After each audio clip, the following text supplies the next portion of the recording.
Welcome to Eldercare Illuminated, Torchlight's caregiving podcast. Eldercare Illuminated addresses the ins and outs and ups and downs of caring for your loved ones. Join us for interesting conversations with eldercare specialists, geriatric care managers, attorneys, and ordinary people with extraordinary caregiving experiences.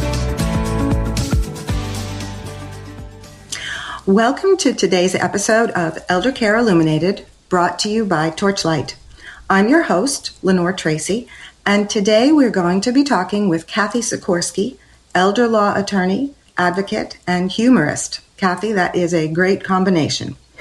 A major component of caregiving is advocating for your loved one, and that is a role and a job that many of us are uncomfortable with, especially when it comes to dealing with the quote-unquote authorities. I am so looking forward to learning about your experiences and getting some advice for caregivers who need to push back more effectively. Welcome, Cathy. Thank you so much. I am very excited about this opportunity to talk about advocating for ourselves as caregivers because, people think I have it easy just because I'm an attorney, but Lenore, it's not about that. It's just about knowing as a person what you can and cannot do and what your tools are to advocate for yourself and your loved one, right? That is exactly true. And it's also, it's about being brave enough or assertive enough. A lot of this has to do with assertiveness to question authority. And that is where I would love you to start, because when you are a caregiver, you are surrounded by all the experts and all the authority figures, the doctor and the nursing home executive director, the floor nurse, the head of nursing. So I would love you to start off talking to us about questioning authority. The first thing that actually comes to mind is a funny thing my brother once said to me. I said, I have a problem with authority. And he said, Cathy, you don't have a problem with authority. You just want to be the authority. And I think that's what caregivers have to realize. We are, in fact, the authority on our loved one. We're the ones who know the most. We're the ones who may often have the best understanding of what is best for our loved one. So questioning authority is no different for us than it is for the people who are questioning us as the authority of the caregiver. Would you agree with that? I do agree with that, but somehow we confer upon them some power because of the initials after their name or their expertise. And, granted, the doctor has expertise that we don't have. I think we're fighting two uphill battles, and one I would like to believe over time is going to actually become less and less important. My mother and her generation and my grandmother, who I also cared for, and great aunts, et cetera, those people, doctors especially, were the ultimate authority. You just did not question them. But I think with our generation who are caregiving for our mothers and our grandmothers and whatever, we are coming to understand that just because they are the medical expert doesn't mean they are the expert in every aspect of this conversation. And we have the right to ask them, why are you doing this? What is your thought behind this? My favorite thing to talk about is, actually there's two, but one is medications. I was a primary caregiver for my brother-in-law who had very severe multiple sclerosis to the point where he was bedbound and wheelchair bound. And we ended up in the hospital many, many, many times. And every time we went, the hospitalist, who was the doctor in the hospital, would change his medication regimen, and it would be different from what his primary care physician was giving him. And it was, in my opinion, without consultation. And actually it became a truth because I would go to the primary care physician and say, look, now they've changed it to these 3 meds. Do you know what that's about? And he would be, no, I don't want to do that. There's my reason why. So I actually became the authority on my brother-in-law's medication for that simple reason that he kept going places where they wanted to change it without consulting his primary care doctor. Were you able to get those two doctors to talk to each other, or how did you resolve that conflict? They can't. Well, first of all, every time you go in the hospital, you get a different hospitalist. You don't get the same one every single time. I would ask him, the primary care doctor, if I thought something in the hospital was going on that was untoward, to contact them. But generally, I don't know how it is in Massachusetts, but in Pennsylvania now, primary care doctors do not go to the hospital. They don't do rounds anymore. They don't see their patients. You get a new doctor to be in charge of your care for the duration of the time you're in the hospital. So I couldn't resolve that issue on a regular basis, except to be the person who was questioning authority. Why are you giving him this medication now? What is it that you're changing? What is it that you're seeing? And then every time he would get out of the hospital, I would call the primary care doctor and say, this is the new list. Is that what you really want to do? Or are we going back to the old way? Yeah, that's amazing. And I think maybe that's a big change that people also are not aware of. The hospitalist, that is a relatively new term. In the olden days, your primary care physician had admitting privileges to 1, 2, 3 hospitals. Correct. And when his or her patient went into the hospital, he came or she came into the hospital to see the patient and looked at the orders and made the orders, etc. So with the hospitalists, who are employees of the hospital, I believe, Correct. Or a medical group that's affiliated with the hospital that does all of the inpatient care, really a good thing to be aware of, and that you can then call the primary care physician and you fill them in, because maybe it's not going to happen if you don't. I was just going to say it's very likely that it's not going to happen, that you do need to be that advocate. So question authority. What happens here? Yes. So your loved one is in the hospital and they're ordering tests. Or I've had a situation earlier with my mom where we ended up in the ER. She lived in assisted living and she twisted her ankle. She fell and they insisted that we go to the ER. And I knew that her ankle was okay, mostly because she was walking on it. But we had to go to the ER, and they wanted to do a whole bunch of tests. They also, this to me was quite amazing, they wanted to send her home with crutches. Now, she was already living in assisted living. She was fairly far along on her Alzheimer's journey. And there was no way she could use crutches. And they knew that she was someone suffering from moderate dementia. She was either going to break her neck instead of just having a twisted ankle, right, or she was going to whack someone with those crutches if someone made her angry. Wow. And I thought, well, wow, what are you thinking? That crutches plus this lady is absolutely a no-go. So what do? You land in the ER or you're in the hospital and they're ordering tests. So absolutely, from that point of view, there is nothing wrong with you saying, what are these tests for? But more importantly, to what end? So my mother-in-law had a heart condition and she was not in the hospital. It happened in her doctor's office. And they did a chest x-ray and they said, oh, we see a spot on her lungs. And I said, okay. And they said, we'd like to do some more tests. We'd like to do CAT scan. We'd like to do maybe a biopsy, et cetera, et cetera. And at this point, she was 86 years old. And I said, to what end? Why are you doing these tests? If my mother-in-law is found to have, let's say, the worst possible thing, lung cancer, are you going to recommend a course of chemotherapy, radiation, anything else? And they said, no, based on her health history now and the other issues that she has, we probably would not recommend that. And so I said, then why are we doing the tests? And we did not do the tests. And just as a little aside, guess what? She never had lung cancer. She lived 10 more years. It was a spot on the x-ray machine. Oh my gosh. Yeah. That's crazy. Right? But my point being this. When they're going to be doing these tests, there's 2 questions you need to ask them, not just yourself, but them. To what end? What is the result of these tests? What action will you take based on the fact that my loved one has this underlying health condition? Will you do anything about it? If the answer is no, why are you doing these tests? Additionally, if it is not in a hospital situation, if it's just, somebody that you're a caregiver for, if those tests are unnecessary, they're not even thinking twice about the fact that you as the caregiver have to take them to the test, have to schedule the test, have to make sure that your loved one is available, health-wise for that test. It is so much more than just have a test, isn't it, as a caregiver?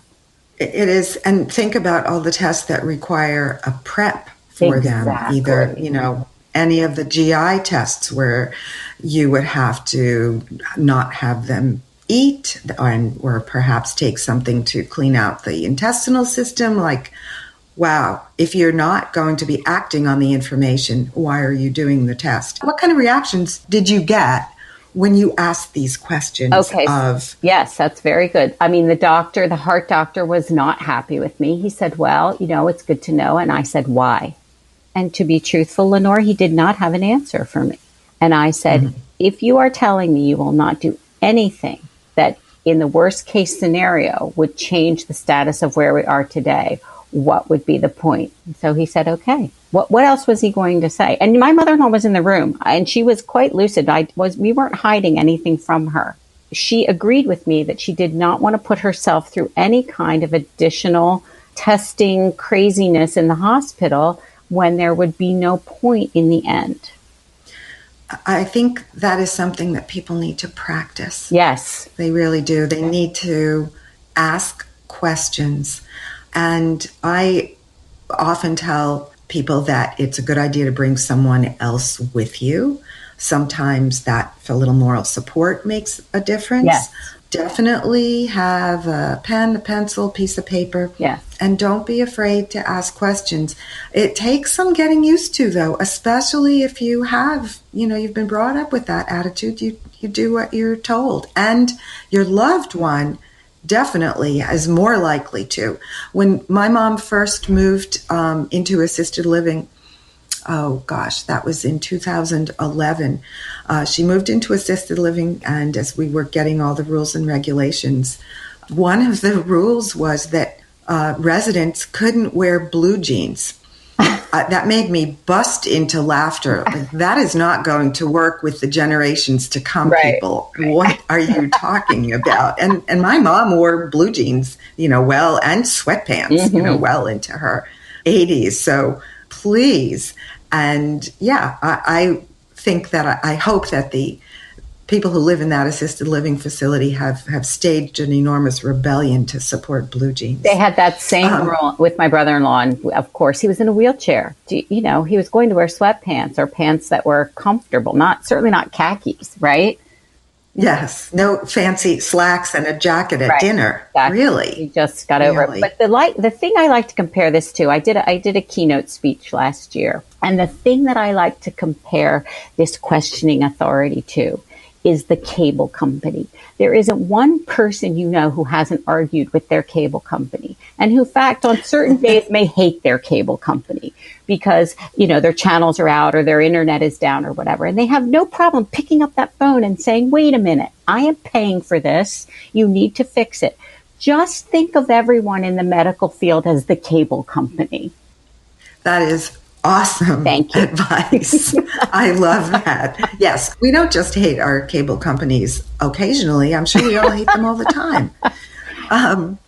When you mentioned earlier that the doctor and the hospitalist, these people may also not realize that they're ordering a test and you have to deal with the prep and you have to get your loved one there and you have to get them home again. And you also work, by the way. Yes. Are there any ways that whatever the service is, that it could be made, the whole transportation thing, that could be made easier for people? Yes. Now, this is a super challenge, which of course I had because of my brother-in-law being, limited to wheelchair access. And I will tell you that insurance rarely pays for transportation. That is usually an out-of-pocket cost. And if you don't have a wheelchair accessible van and you have to hire wheelchair transportation, there's going to be a cost to it. Sometimes we just had to go there. But I discovered quite by accident as a caregiver, and it's so funny, Lenore, because everybody thinks I know this information because I'm an elder lawyer, but 90% of my information literally comes from being in the trenches and having to figure it out myself. But you can demand that If he needs blood work, they come to his apartment to take the blood work. There are actually doctors who do house calls again. There is definitely, yes, there is definitely services out there. And my partner in crime in this was, believe it or not, his health insurance company, his Medigap coverage. I was, bitterly complaining about the fact that I could not get him for blood work on a regular basis without it costing a lot of money and also just being very, very difficult. And they said they can come to you. They can do blood work in your house/apartment. And I am certain that that's available across the country. It is usually a visiting nurse situation, something along those lines. And it's available, but you have to ask. Yeah, that is awesome. And usually, or not usually, the doctor is the gatekeeper. And that is something that people should realize. If the doctor orders something, it can be made to happen often. And things like drawing blood, visiting nurses can do that. But you have to ask your doc to order it. Do you know? I don't. You know what the key is? Your doctor doesn't know. Your doctor doesn't know who can order it. Yeah. Yeah, I mean, just like caregivers are overburdened, the myth of the doctor's life right now and what it's like to be a doctor, docs are under a lot of pressure, and the fragmented system and the paperwork and all of that, it affects them, I think, as miserably as it affects us. So, yeah, we can educate them.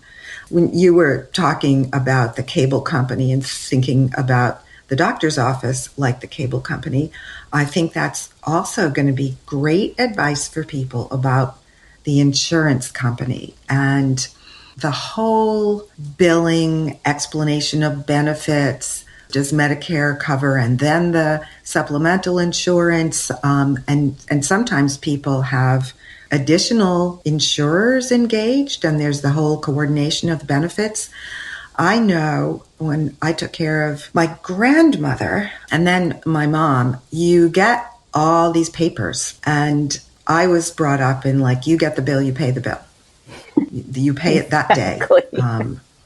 And there's no, it would be a horrifying and an embarrassment not to be paying your bills.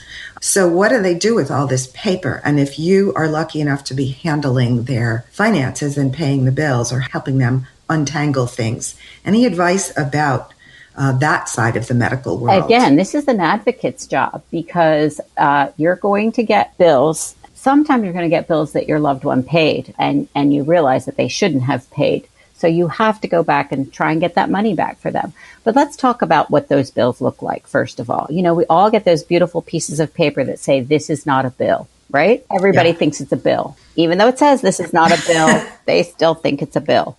And I there are many an elderly person, I'm going to tell you, that pay those, this is not a bill. And it's very sad to me. And I'd like to believe that many a provider does return funds. And I have seen that happen voluntarily, but very rarely. It's almost always you have to be on the lookout and be an advocate for your loved one. But truly believe them if it says this is not a bill. The waiting game for medical bills is probably the best game you can play. Just wait. Be patient. You will get the first, this is not a bill, and then you will get a bill.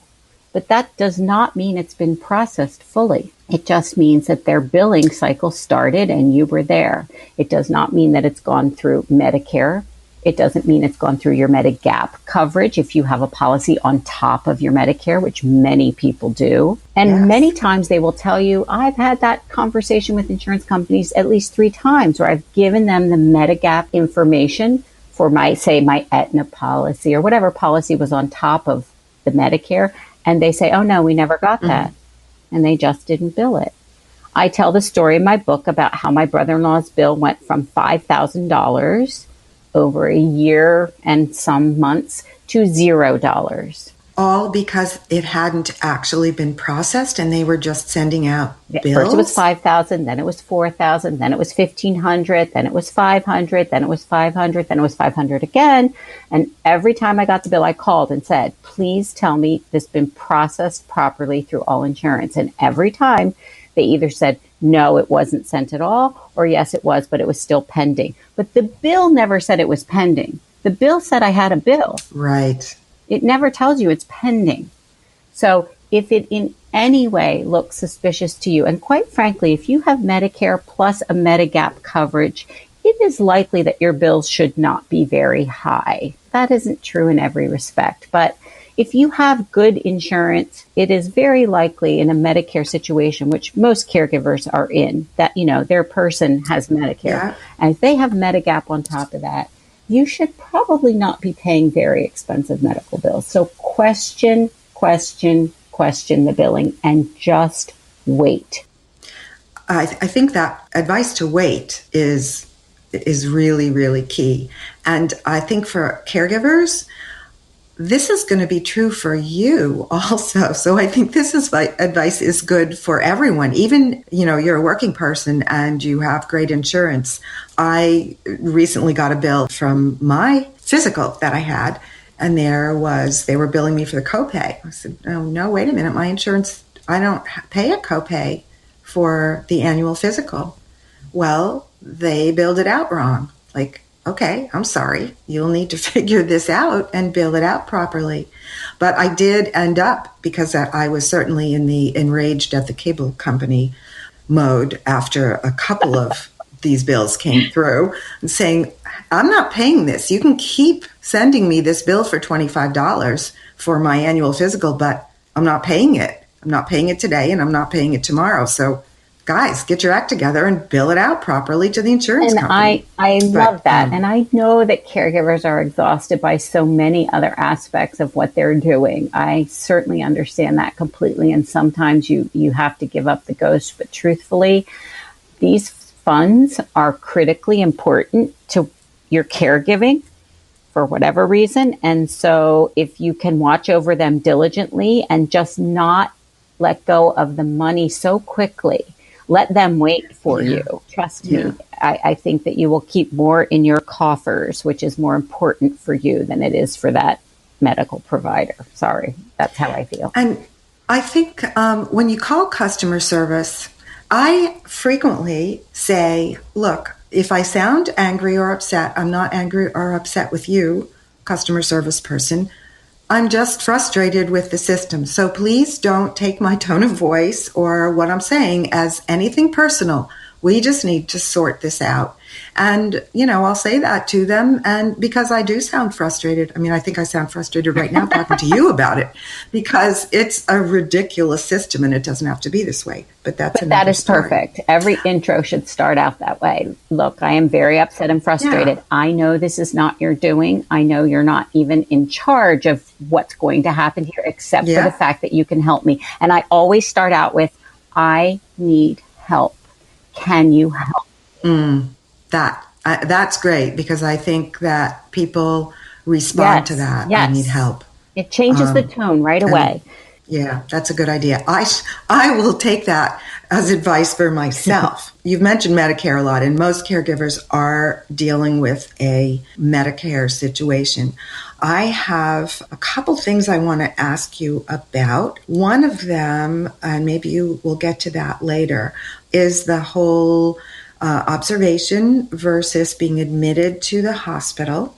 So let's talk about that in a minute. Also, I don't want to let go of the skilled nursing facility coverage. I don't know if you've had to deal with that, and maybe we could start with it, where the person is told, the caregiver or the patient is told, you have plateaued. Oh. And you don't qualify for services anymore. I'm so glad you asked me this question. First of all, that's wrong and against the law. And oh darn, I wish I had it at my fingertips. There is a new case. I just sent it to a doctor. I was doing believe it or not, a book signing. And there was a doctor there. And he said, I am so tired of them telling me that about my patients, and I said, this is not true. And I'm going to send you the CMS. Do you know that's the Center for Medicare Services, yes. Right? Decides the rules and regulations around Medicare. And they have been putting out in the last year that construction that you have plateaued, and so you are no longer allowed to have occupational or physical therapy services. Usually that's what it's around. is in fact a falsity and a lie and should never be used as a foundation for a person's care. And after we hang up, and I don't know if you can put this out on your blog or whatever. I think I actually did write a blog about it, so I'm going to send it to you, Lenore. But there's I'm going to give people the case law, the actual name of the case that CMS puts out there that tells them, and you walk into the nursing home and you say, no, this is what CMS has said, and I want my mother or father to continue to have care because the standard is this. You cannot put my patient, my loved one, in a place where they will go backwards or get less capable. They do not have to get better or more capable. They just can't get less capable. And if failing to give them therapy means they will be less dexterous, less balanced, less, cognitive skills, whatever it is, then you have to continue to give them therapy services. And Medicare will pay for it. Medicare must pay for it. They are required to. But you're going to have, this is a battle. I assume that you've had this battle yourself since you brought it up. I have had people come to me with this as an issue, and it makes you want to wring your hands and scream because and it's the providers who think that they have to terminate services. So big educational moment. I don't know because you are fighting City Hall in terms of your skilled nursing facility, although I feel very certain if you put this in front of the head administrator of the facility, they will do a quick turnabout. But nonetheless, you always have the right to appeal through Medicare, and you will win. And you will win without an attorney. You don't even need one because this is the standard that has always been that, which is crazy because they make more money by giving you services. I don't know why they want to stop. Of course. It doesn't make any sense. Yeah. But nonetheless, yes, we're going to share that with everyone. Okay. That is great. And we will get that out there for our listeners.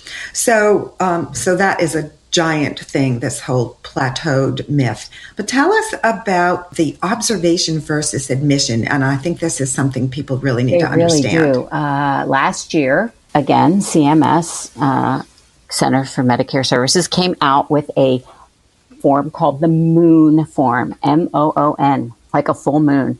It's the Medicare Outpatient Observation Notice. That's what that stands for.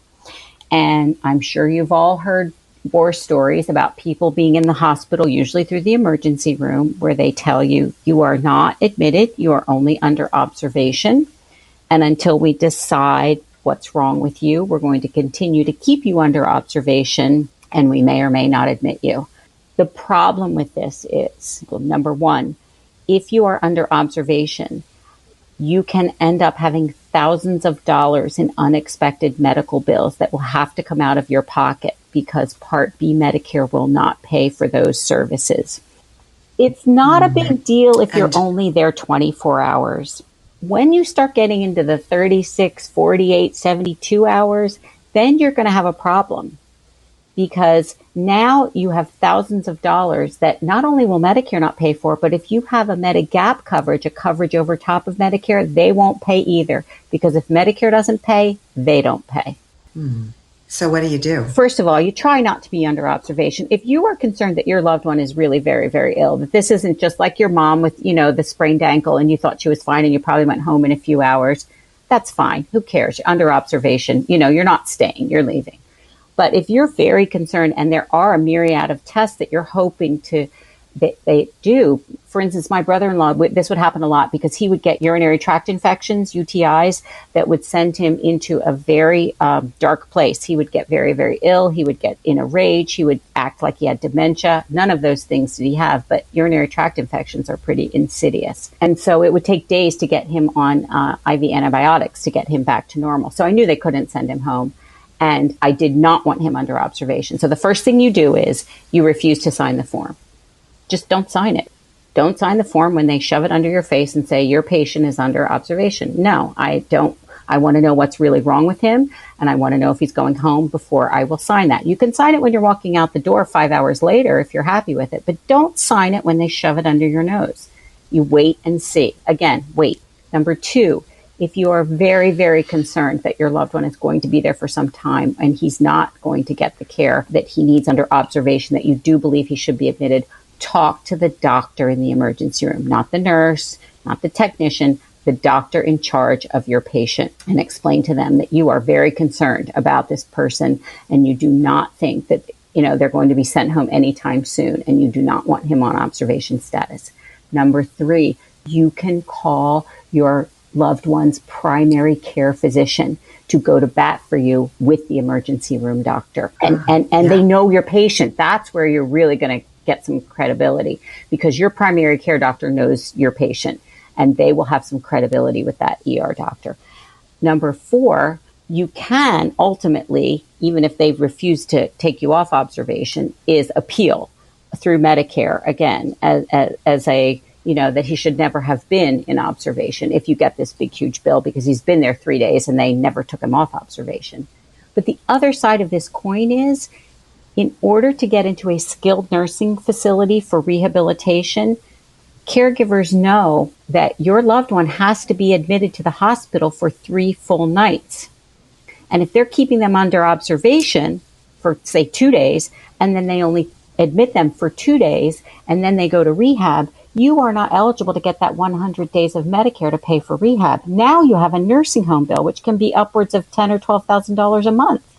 Wow. It's so complex. And so it is. And I would assume with this new form coming out that the emergency room people, do they understand this? Do they understand the implications of keeping someone under observation for 2 nights and then admitting them for 1 night, and how what kind of financial risk that puts people I really at? want to say something here that your guy's probably going to have to edit out. Hell no. Go for it. They don't. That's the problem. And it's not, I can't expect everyone in an emergency room hospital to understand the implications of Medicare and Medicaid. That's crazy, right?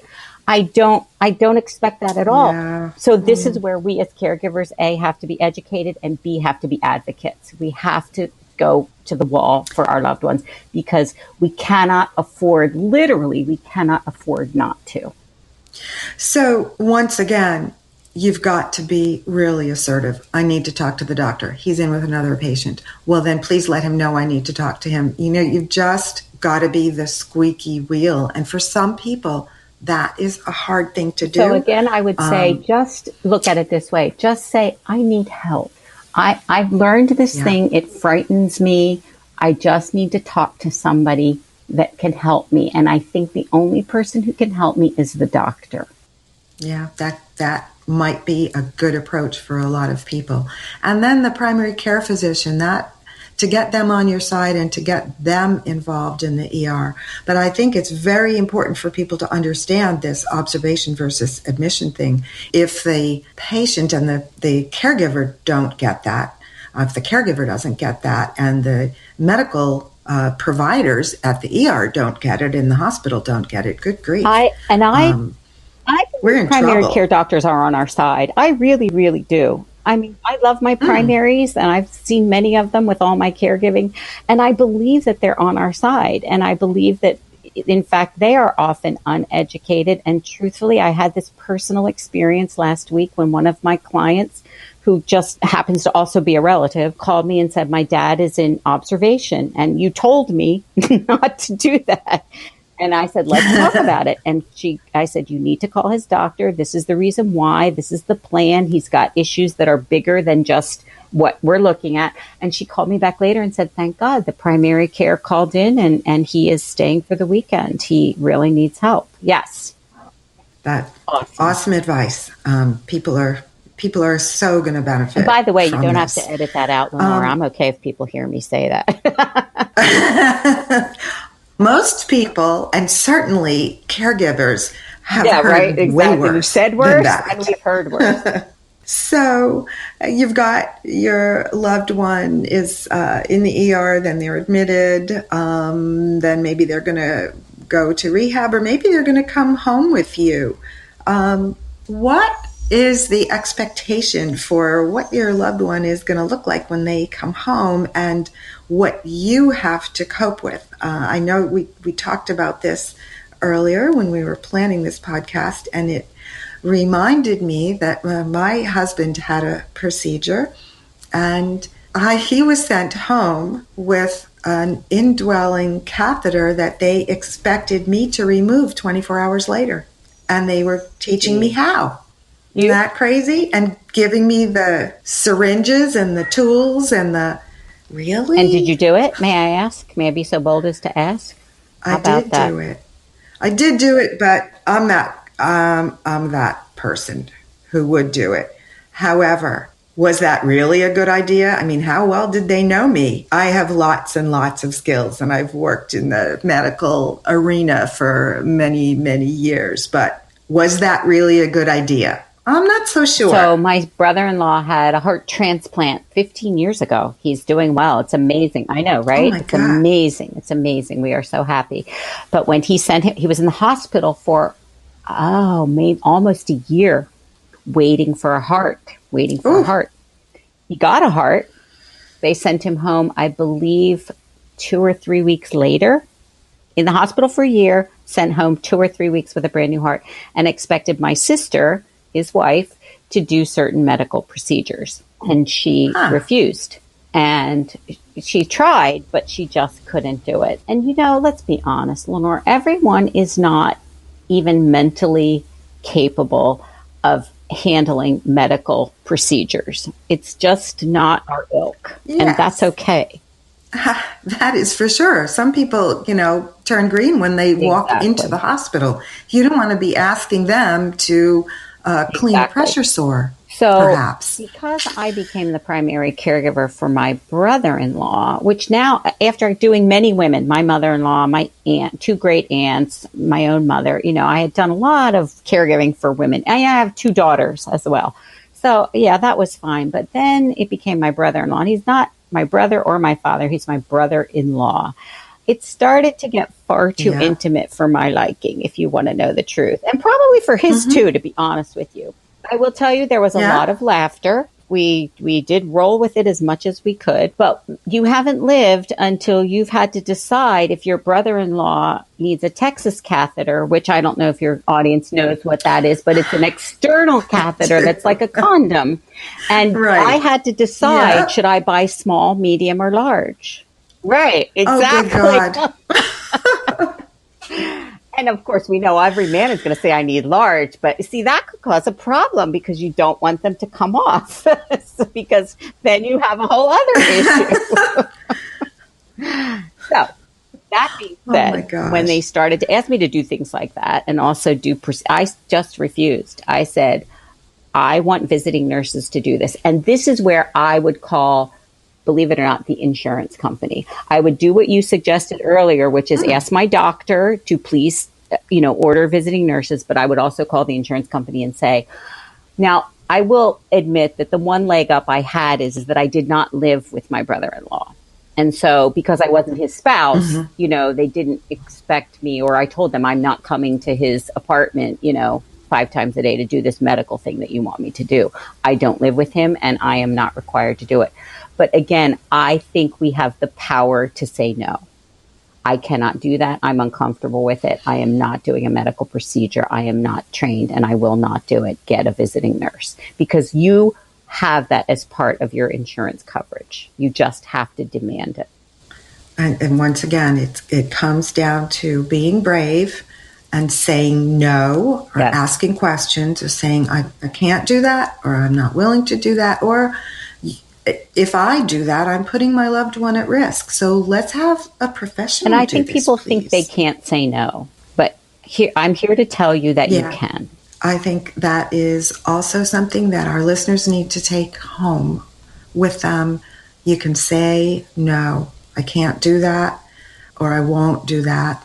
I'm uncomfortable with it, especially when it comes to medical procedures, for goodness sake. The last thing that we should talk about is, if things really go south, you've got your loved one in a nursing home or in some sort of a care situation, could be home care, where you have an agency and you have caregivers involved, and either you've got an abusive situation or you've got bad care happening. What what can you do if you're advocating and you don't feel that you're getting anywhere? What's the ultimate recourse? Well, there's a couple of things. Every nursing home in the country must have an ombudsman. Believe it or not, there's usually a little sign on the wall as you walk in for every place. And they're often in assisted living too, that says, to contact your ombudsman, either call this number or go to the desk and they'll give it to you or whatever. And an ombudsman is an independent person hired by the state, usually, to listen to grievances against the facility. And they are there for you. And many people don't know this exists. They don't know that they have this right. And I have to be frank with you, I don't think the facilities make it very well known because they don't want anybody complaining about them. But it's a wonderful tool. Mm-hmm. Yeah. They are there to listen to your grievance. They are there to take into consideration everything that you're saying. And they are there to represent you and your loved one. So that's a wonderful tool. Pretty much every county in this country has something called either Aging and Adult Services, or what's it called in Massachusetts, Lenore? Is that what it's called? Yeah, Disability and Aging Resources. And they have an elder abuse section. If you're really worried about abuse, if you're concerned about that, it is definitely a starting place. So that's a governmental agency, which really would take it almost to the criminal, district attorney type level. If you're concerned about abuse in terms of either physical abuse or financial abuse.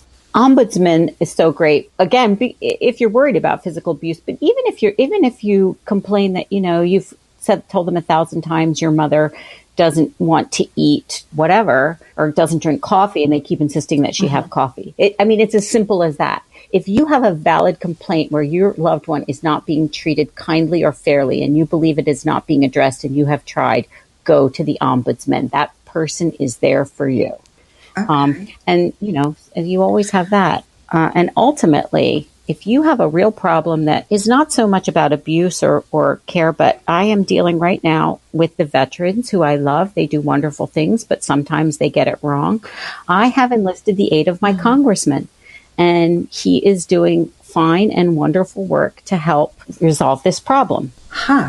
Your congressman is there for this reason. Believe it or not. If you're having trouble, especially with the veterans, because it's a governmental agency, I would say do not hesitate to ask your congressman. And this is help. Your federal congressman, not your state congressional. Correct. Because that's your federal congressman. For the veterans, yes. That makes a lot of sense. But I suppose your state congressional representative might be able to be helpful also. Depending on what your issue is, absolutely. But there are a lot of veterans who are having a lot of problems in this caregiving arena. And I don't think they understand or take advantage of the fact that this is a paid person in a job, who is there to help you with the federal government. And this is exactly what this kind of an issue is. I'm going to ask you a terribly rude question. Is there something special about you that you got your congressman's attention, or can anybody call their congressman and ask for help? Absolutely not. My congressman doesn't know me from Adam. And my mother and I happen to live in the same congressional district. And very simply, what happened with my mom is my dad died in the service many years ago when I was a little girl. He died in a helicopter crash as an Army service helicopter. And 13, 15 years later, my mother remarried. And so she lost her benefits, which is fine. And then when my stepfather passed away, my mother was eligible to reclaim her benefits as the widow of a serviceman. And the veterans put my mother on the wrong health insurance. There's two kinds. There's TRICARE for Life and there's CHAMP VA. Yeah. I don't know why it matters because, quite frankly, the benefits are identical, but they're different. They put my mother on the wrong one for 20 years and then told her she was on the wrong insurance and they were going to take all the money back. And she had to figure out how to pay back the insurance through the new insurance, which is also a veterans benefit insurance. And they put that on her? Yes. That is... Because... You're going to love this, because TRICARE and CHAMP VA weren't allowed to talk to each other about the problem. Of course, I love that. Yes. So, right. So I called my congressman. That's what happened. Wow. And you got a response.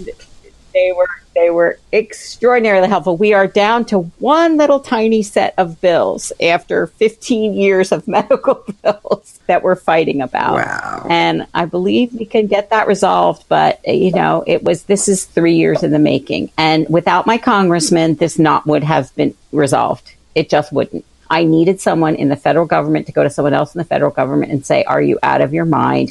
Help this 89-year-old lady. You're being stupid. Yes. Excellent. So no, there's nothing special about me. I'd like to believe there's a lot special about me. I think there is. In this case, there's nothing special about me. Cathy, this has been such an eye-opener. I want to thank you for all the information and the support for being tough, being a strong advocate on your own behalf or for your children or for your loved ones is a really important skill to develop. Listeners, I want to thank you for joining us for this episode of Eldercare Illuminated. I want you to eat nails for breakfast and get tough. Yeah. If you don't have Torchlight available to you as an employee benefit, ask your employers to contact us to learn more about how to bring caregiver support into the workplace. Our website is torchlight.care. And you take care now. We will see you on the next episode of Torchlight's Eldercare Illuminated podcast. Thanks for listening to Eldercare Illuminated, a Torchlight caregiving podcast. Find other episodes of Eldercare Illuminated on iTunes, Spreaker, and Podcast Go. If you're interested in bringing Torchlight Elder or any of Torchlight's other caregiving products to your workplace, please contact info@torchlight.care. That's info@torchlight.care.